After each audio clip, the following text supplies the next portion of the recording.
hardworking, or why does he love sports so much? When I compare myself to my parents, I can see traits and tendencies in all of us that are similar. For example, I have a very mild temper that comes out in extremely rare cases, and so do my parents. But why am I like this?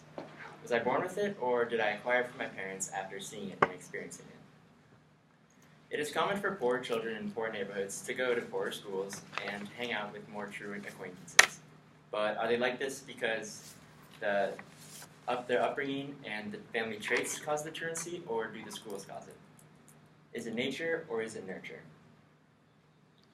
When we become parents in the next decade or so, we are going to want the best environment for our kids and biologically the best genes. And I will be exploring both viewpoints today in terms of nature and nurture and their interaction with each other. And it isn't nature versus nurture, one or the other, but it's both of them, and they both have significant impacts on developing behaviors. So first off, what do they mean? An article published in 2018 by Kendra Cherry defines nature as the genes and other hereditary factors that define who we are, such as physical characteristics and personality traits. And the same article defines nurture by environmental factors that affect who we are, such as our childhood experiences, how we were raised, social relationships, and surrounding cultures. One historical issue with this debate is the topic of eugenics. And eugenics is the science of improving humanity by controlled breeding to increase the occurrence of desirable traits. Francis Galton, a cousin of Charles Darwin, believed that intelligence was genetically passed down. And he theorized that this means that more intelligent people should be encouraged to marry and have kids, while less intelligent people should be discouraged from having kids. However, today most experts universally recognize that both play a critical role and that their interaction is very important. So first off, nature is the more biological aspect. Classic Greek philosopher Plato argued that behaviors were natural and that you were born with them, and regardless of your environment, you would develop them. And these are characteristics such as eye color or hair color, or ethnicity. Advocates of this viewpoint are called nativists, and they believe that our behaviors are because of millennia of evolution. An article published in 1992 about the origins of the attachment theory by Inge Bretherton theorized that children are born biologically hardwired to attach to people to aid in survival. And this helps with conditions that interfere with proximity, such as fear or separation.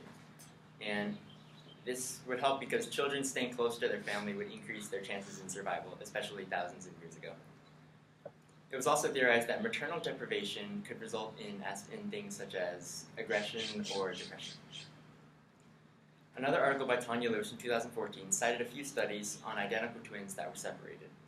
And it was found that identical twins had identical postures in the same photograph, and that IQ variation and genetics had a 70% correlation, while only a 30% correlation with your environment. Nurture, on the other hand, is the more environmental factor that begins at the moment of conception. Enlightenment thinker John Locke believed that the mind was a blank slate, or a tabula rasa, as seen on the left.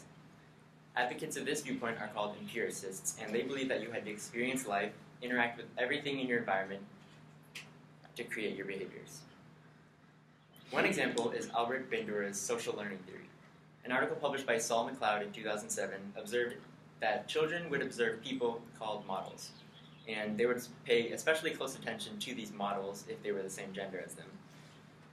They found that they would respond to behaviors with respect to rewards and punishment. For example, if a child is throwing a tantrum in a public place and the parents give in to the tantrum and give the kid what he wants, the child will learn that if he keeps throwing the tantrum, then he will keep being rewarded with what he wants. Lastly, children will also consider the results of other people's actions before they do them themselves. For example, they will consider if he was punished, then I will not do it because I will be punished as well. However, it is the combination of both nature and nurture that fully show developing behaviors. Some things are simple and easy to correlate between the two viewpoints, such as height and perfect pitch. For example, both of your parents may be tall, and you may contain the gene yourself for tallness, but if you grow up in a poor neighborhood and you aren't properly nourished, you will not grow up to be tall. The other example, perfect pitch, is surprisingly a gene, and you may have the gene for perfect pitch, but if you do not receive musical training when you were young, you will not gain the ability of perfect pitch. In another article published by Saul McLeod in 2007, he studied the combination of nature and nurture and wrote that mental disorders require a genetic predisposition to that mental disorder and an environmental trigger. Another study piggybacked off this idea. In 2015, Imanzaki researched autism and whether or not it was genetically inherited. He found that 90% of cases were genetically inherited, but he also studied the environmental factors around these children who had autism. He studied the levels of toxic heavy metals such as lead, mercury, and aluminum in these children and found that across the board, of the children he studied, all of them had higher levels of all three metals. A study conducted by the University of Liverpool found that family history of mental disorders was only the second leading indicator of developing a mental disorder. The strongest indicator was life events and traumas in childhood, such as bullying and abuse. A final study by Mary Levitt asked individuals whether nature or nurture was necessary to explain behaviors, or if nurture... A final study by Mary Levitt asked individuals whether nature or nurture was more important in explaining behavioral problems. And the most popular answer is that both nature and nurture were necessary to explain problems, or that nurture was more important, and putting an emphasis on nature could be dangerous. Nurture is seen as something that can be easily affected, with things such as further education, good parenting, and spreading of knowledge in a society. A society as a whole could take the responsibility for raising children if there were any behavioral issues present. And therefore, nurture was seen as to be better to understand behaviors and for creating effective treatments for these behaviors. The other answer, putting an emphasis on nature could be dangerous, makes sense. If behaviors were seen as genetically enforced, then people could not be held accountable for their behaviors.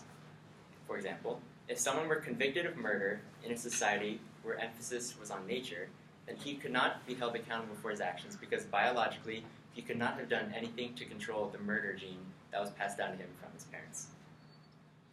It boils down to the question, are people reformable or are they irredeemable? We are who we are for two reasons. We are genetically predisposed to certain aspects of behaviors that we may or may not show, and these depend on environmental factors that make us the people who we are. It isn't either one of these reasons, separately, both that combine to form each individual person. And so, as a last note, I urge you to consider your future. Do I want kids? Where will I live so that they can go to a good school and have a happy upbringing? And how can I ensure that the people I surround myself with create the best possible environment for me and my children in the future?